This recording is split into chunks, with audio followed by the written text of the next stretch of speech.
নবম দশম শ্রেণীর পদার্থবিজ্ঞান একাদশ অধ্যায় হচ্ছে জলবিদ্যুতের উপরে। ইতোমধ্যে আমি জলবিদ্যুতের বিশেষ একটি সার্কিট সমাধান করার উপরে একটি ভিডিও ছেড়েছি। আজকে সেদিনও বলেছিলাম যে এই বিশেষ ধরনের সার্কিটের উপরে আমি 2 থেকে 3টা ভিডিও দেব। আজকে আমরা এই বিশেষ ধরনের সার্কিটের উপরে দ্বিতীয় ভিডিওটা করতে যাচ্ছি। এই বিশেষ ধরনের সার্কিটটা পিছনে দেখা যাচ্ছে। ইতোমধ্যে প্রথম সার্কিটটা আমরা দেখেছি। দ্বিতীয় সার্কিটটাতে একটু লক্ষ্য করে দেখা যাবে এগুলো সবই ভূসংযোগ করা সার্কিট বা বর্তনী। এই ভূসংযোগ করা সার্কিটগুলোর মধ্যে এটা একটু অন্যভাবে সাজানো হয়েছে। তাহলে একটু ভিন্নভাবে সাজানো এই সার্কিটটা আমরা কিভাবে সলভ করব তার একটা স্যাম্পল দেখা যাক। আমরা প্রথমে লক্ষ্য করতে হবে যে এই ধরনের সার্কিট সলভ করতে হলে প্রথমে আমাদেরকে তুল্যরোধ নির্ণয় করতে হবে। তুল্যরোধটা নির্ণয় করবার পরেই আমাদেরকে মূল প্রবাহ নির্ণয় করতে হবে। তুল্যরোধ এবং মূল প্রবাহ এটা অন্যান্য বর্তনীর বেলায় আমরা যেভাবে করে নির্ণয় করি এটার বেলাতেও ঠিক একই রকমভাবে আমাদের নির্ণয় করতে হবে। অর্থাৎ এইটুকু অংশের মধ্যে কোনো জটিলতা নেই। এই ধরনের সার্কিটের মূল জায়গাটা হচ্ছে বিভিন্ন বিন্দু দেওয়া থাকে এ বি। এখানে দেখা যাচ্ছে দুটো রোধের মাঝখানে আরেকটা বিন্দু আছে সি ডি ই। এই বিন্দুগুলো এমনকি এখানে আরও যদি কোনো বিন্দু দেওয়া থাকে অর্থাৎ এরকম জায়গায় আমরা ধরে নিলাম এখানে একটা এফ পয়েন্ট আছে, এটারই বা বিভব কত সেটা আমাদেরকে ক্যালকুলেট করতে হবে। আমরা সেটা করব। কিভাবে করতে হয় সেটা আমরা দেখব। প্রথমেই বলেছি যে তুল্যরোধ নির্ণয় করতে হবে। তুল্যরোধের বিষয়টা কীরকম আমরা একটু লক্ষ্য করলে দেখব। আগের লেকচারেও যেটা বলা হয়েছে, আজকে আমরা লেকচার 2তে আছি। আগের লেকচারে যেটা বলা হয়েছে যে কোনো রোধ সমান্তরালে বা শ্রেণীতে আছে কিনা সেটা বুঝবার জন্য একটা ট্রিক বলা যেতে পারে বা একটা ক্লু বলা যেতে পারে যে এটা হচ্ছে তড়িৎ উৎস থেকে আমাদেরকে নেগেটিভ প্রান্ত থেকে পজিটিভ প্রান্তর দিকে আমাদেরকে আগাতে হবে। যতক্ষণ পর্যন্ত কোনো বিন্দুতে যেয়ে এই তড়িৎটা ভাগ হওয়ার সম্ভাবনা না দেখা যাচ্ছে ততক্ষণ পর্যন্ত সার্কিটের ওই অংশটা অবশ্যই শ্রেণী, এবং ওই বিন্দুর পরে যেখানে ভাগ হয়ে যাচ্ছে সেখানে রেজিস্ট্যান্সগুলো সাধারণত সমান্তরালভাবেই থাকে। আমরা ঠিক এই লজিকটার উপরে নির্ভর করে যদি আগাতে থাকি তাহলে লক্ষ্য করব নেগেটিভ প্রান্ত থেকে পজিটিভ প্রান্তের দিকে যদি আমরা যেতে থাকি রেজিস্ট্যান্স 1-এ এখন পর্যন্ত বিদ্যুৎ ভাগ হয়নি। বিন্দুতে আসার পর আমরা দেখতে পাচ্ছি এদিক দিয়ে একটা ব্রাঞ্চ গেছে, এদিক দিয়ে আরেকটা ব্রাঞ্চ গেছে।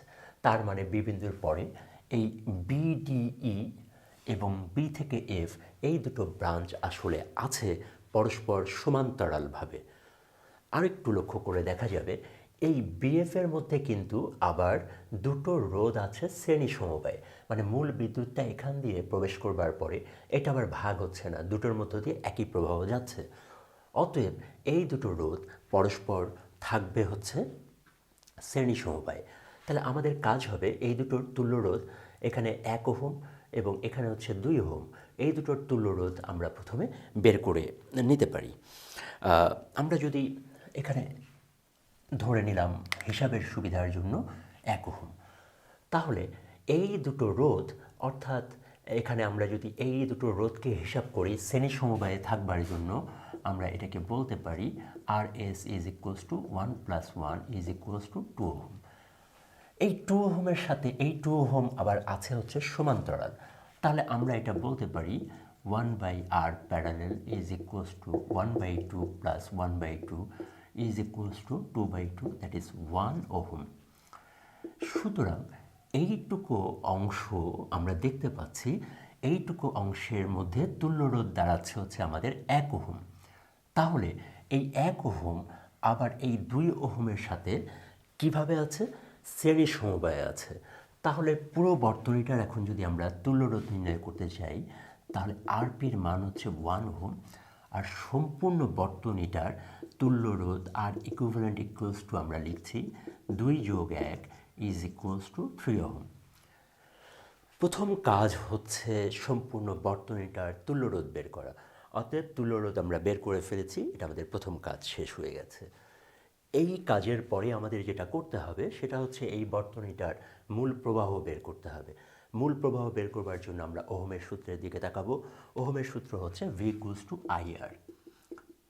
এখন এইখানে ভি হিসাবে আমরা যদি 3 ভোল্টকে বসাই কারেন্ট এটাই আমাদেরকে বের করতে হবে, আর সম্পূর্ণ বর্তনীটার তুল্যরোধ হচ্ছে 3 ওহম।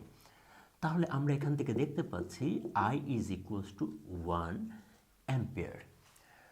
এই বর্তনীটার মূল প্রবাহ আমরা পেয়ে গেলাম 1 অ্যাম্পিয়ার। এই ধরনের সার্কিটে আমাদের A B D E C F এই বিন্দুগুলোর বিভব বের করতে হবে। এইটুকু অংশ আসবার পরে এবার আমরা দেখছি ভূসংযোগ করা প্রান্ত সবসময় তার বিভব হবে 0। অতএব এফ প্রান্তের বিভবটা হবে কত? ভূসংযোগ করা আছে, আমরা এখানে সরাসরি লিখতে পারি VF is equals two 0 volt, অর্থাৎ এখানে 0 বিভব পাচ্ছি।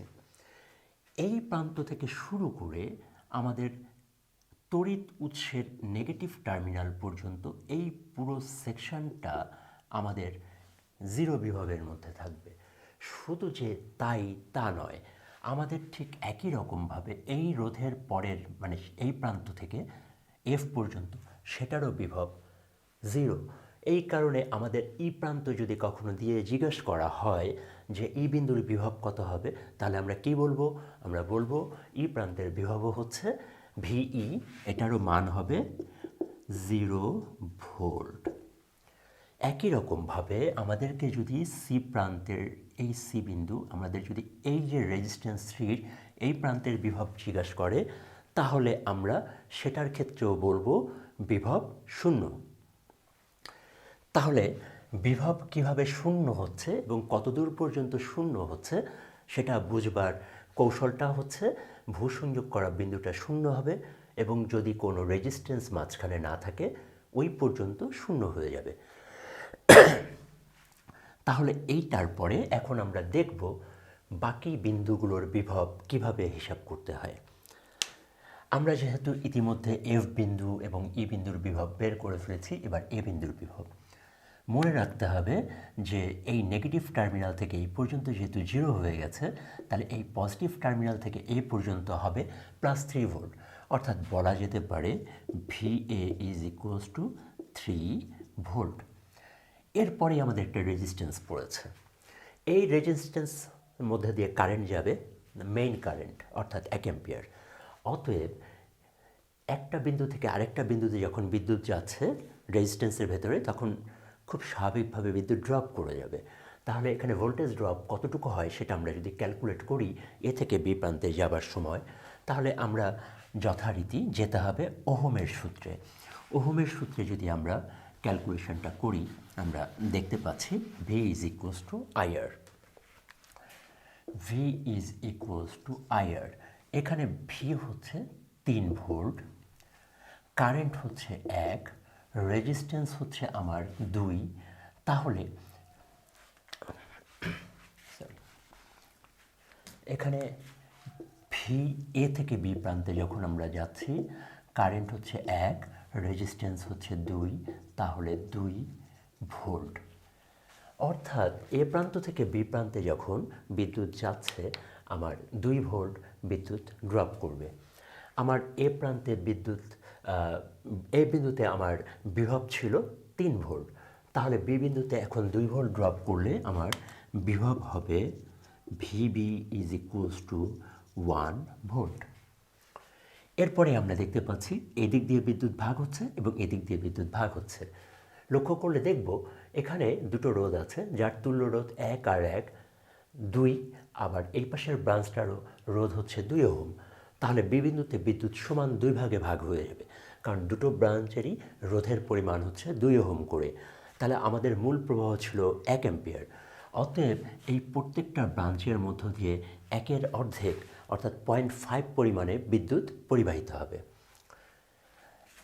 বি থেকে ডি বিন্দু পর্যন্ত আমরা যদি লক্ষ্য করি, এইখানে মাঝখানে কোনো রেজিস্ট্যান্স নাই। অতএব বি বিন্দুর বিভব যা ডি বিন্দুর বিভবও আমাদের ঠিক তাই হবে।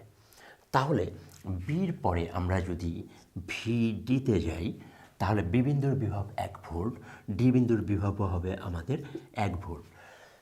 কিন্তু এখানে যদি কোনো রেজিস্ট্যান্স থাকতো তাহলে আমরা অবশ্যই ভোল্টেজ ড্রপটাকে হিসাব করতাম এবং সেখান থেকে আমরা বের করে ফেলতাম ডি বিন্দুতে বিভব কত।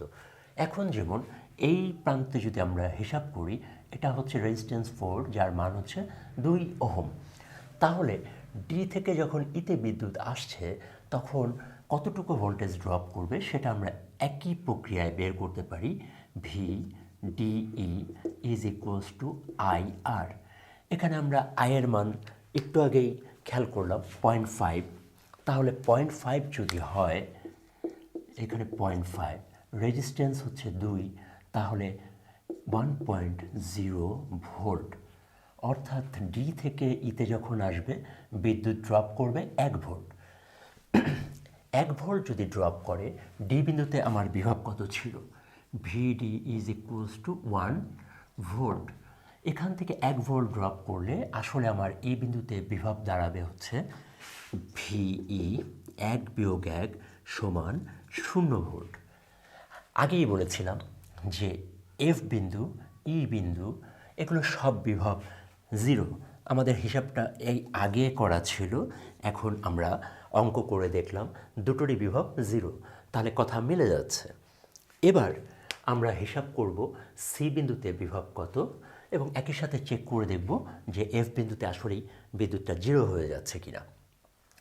যদি আমাদের সি বিন্দুতে বিভবটা কত দেখতে হয়, তাহলে যথারীতি ওহমের সূত্রে আমাদেরকে যেতে হবে। V is equals two IR. তাহলে বি থেকে সি বিন্দু কারেন্ট যাচ্ছে 0.5 অ্যাম্পিয়ার, রেজিস্ট্যান্স হচ্ছে 1, তাহলে এই জায়গায় আমার আসবে 0.5 ভোল্ট। 0.5 ভোল্ট যদি হয়, তাহলে বি থেকে সিতে যখন বিদ্যুৎ আসবে 0.5 ভোল্ট ড্রপ করবে। এখন আমরা যদি লক্ষ্য করি যে আমাদের বি প্রান্তে বিদ্যুতের পরিমাণ ছিল কত? বি প্রান্তে বিদ্যুতের পরিমাণ ছিল 1 ভোল্ট। তাহলে আমরা এখন বলতে পারি সি বিন্দুতে ভিসি 1 থেকে যদি আমরা 0.5 বাদ দেই, আমাদের থাকবে 0.5 ভোল্ট। অর্থাৎ সি বিন্দুর বিভব হচ্ছে 0.5 ভোল্ট। তাহলে আমরা এখানেও লিপিবদ্ধ করতে পারি, এটা হচ্ছে 0.5 ভোল্ট। এখন যদি একটু চেক করবার জন্য আমরা যাই সি থেকে এফ বিন্দুতে আসলে বিদ্যুতের ব্যাপারটা কি হচ্ছে, এটা কি আসলে জায়গায় শূন্য হবে কি হবে না, সেই জায়গাটা চেক করবার জন্য আমরা আবারও ঠিক একই ইকুয়েশনে যাব, অর্থাৎ ওহমের সূত্রে যাব। ওহমের সূত্রে যদি আমরা যাই, তাহলে এখন আমরা কোথায় থেকে যাব? আমরা সি থেকে এফে যাব। সি থেকে যদি এফে যাই, কারেন্ট হচ্ছে 0.5, রেজিস্ট্যান্সের মান 1, আবারও কত? 0.5 ভোল্ট ড্রপ করবে। আমাদের সি বিন্দুতে দেখতে পাচ্ছি বিভব ছিল 0.5, তাহলে এফ বিন্দুতে আমার বিভব হবে সি বিন্দুর বিভব থেকে 0.5 ভোল্ট কম। তাহলে 0.5 থেকে 0.5 যদি বাদ দিই হবে 0 ভোল্ট, যেটা আগেই বলেছি যে আমাদের এফ বিন্দুতে বিদ্যুতের পরিমাণ, বিভবের পরিমাণ হবে হচ্ছে 0 ভোল্ট। তাহলে দেখা যাচ্ছে আমাদের সার্কিটটা মিলে যাচ্ছে। ঠিক এই ধরনের ভূসংযোগ করা সার্কিটগুলো কিভাবে সলভ করতে হয় সেটা দেখালাম। এই ব্যাপারে যদি কারো বিশেষ কিছু জানবার প্রয়োজন হয়, তাহলে আমাদের ফেসবুক পেজ রয়েছে ইনফিনিটি স্কুল। এই ফেসবুক পেজে যে কেউ লগ করে তার মতামত জানাতে পারে, বা তার যদি বিশেষ কোনো কিছু জানবার প্রয়োজন হয়, তাহলে আমরা অবশ্যই চেষ্টা করব সেই জায়গায় নতুন কোনো ভিডিও তৈরি করে সেই বিষয়গুলো পরিষ্কার করবার জন্য। আমাদের ফেসবুক পেজে সবাইকে আমন্ত্রণ জানাচ্ছি। আর এমনি করে পদার্থবিদ্যায় যত জটিল সমস্যা তার সমাধান করবার জন্য আমি থাকব। আর এতক্ষণ আমার সাথে থাকবার জন্য সবাইকে ধন্যবাদ। সবার সুস্বাস্থ্য কামনা করছি।